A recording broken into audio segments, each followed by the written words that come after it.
Hi hello welcome to నా చిన్ననాటి కథలు. నా కథలు మీకు నచ్చుతున్నాయి కదా?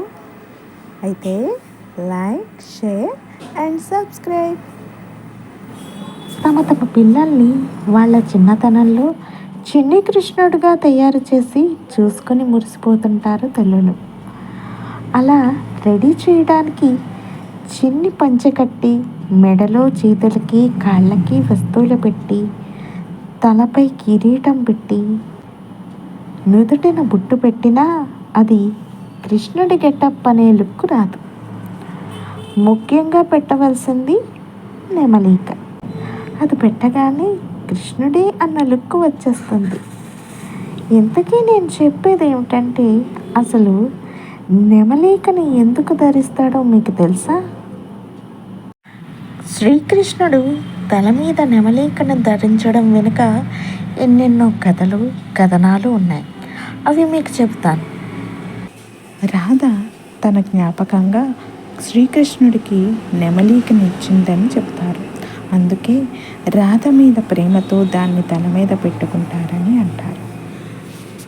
అలాగే శ్రీకృష్ణుడు ఆహ్లాదకరమైన వాతావరణానికి పరవశించిపోయి వేణుగానం వాయిస్తూ ఉన్నాడు.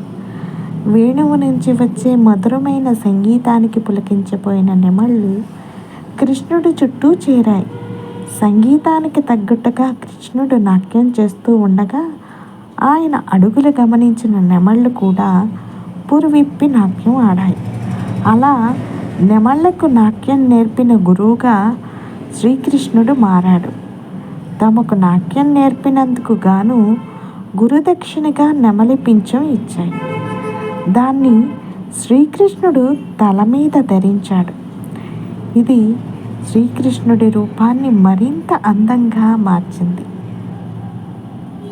పవిత్రమైన పక్షిగా నెమలిని హిందువులు భావిస్తారు.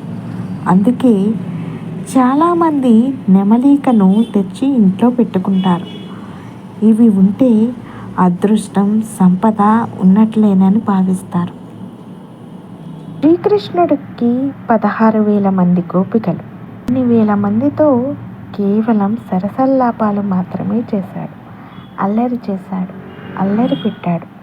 అంతవరకే కానీ ఏనాడు అతిక్రమించలేదు. గోపికలు శ్రీకృష్ణుడి మధ్య ఉన్నది ఒక పవిత్రమైన చెలిమి మాత్రమే. కృష్ణుడు భోగిగా కనిపించే ఒక యోగి. ఇక నెమలిక విషయానికి వస్తే, ప్రపంచంలో సంభోగం చేయని జీవి ఇది. అత్యంత పవిత్రమైన జీవి కనుకే మన దేశానికి జాతీయ పక్షిగా ప్రకటించబడింది. 16,000 మంది గోపికలు ఉన్నా కూడా శ్రీకృష్ణుడు అత్యంత పవిత్రుడు. అందుకే నెమలి పింఛం తలపై ఉండి శ్రీకృష్ణ భగవానుడి పవిత్రతను తెలియజేస్తుంది.